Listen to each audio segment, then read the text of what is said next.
नमस्कार. तुम्हाला सुगनेरी मिसळमध्ये मिसळ खाताना जे तुम्ही फरसाण खाता त्याची चव तुम्हाला आवडते. प्रेक्षकांना ते कसं बनतं तर ते आपण सांगूयात.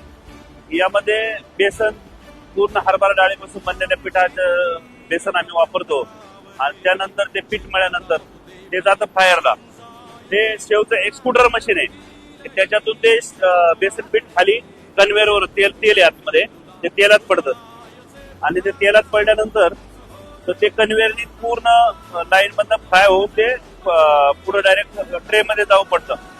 त्याच्यामध्ये मध्ये कुठे कामगारांचा हात लागत नाहीये, इतकं हायजेनिक पद्धतीने ते बनवलं जातं आणि ते तिथे टाकलेलं बेसन ते पूर्ण फ्राय होऊन अशा पद्धतीने रेडी मटेरियल होऊन ते डायरेक्ट ट्रे मध्ये येऊन पडतं. अशा पद्धतीनं ते खूप हायजेनिक पद्धतीने बनवलं जातं आणि स्वच्छ बनवलं जातं. त्यानंतरची प्रोसेस आहे की हे एका ठिकाणी आल्यानंतर असं पॅकिंग केलं जातं.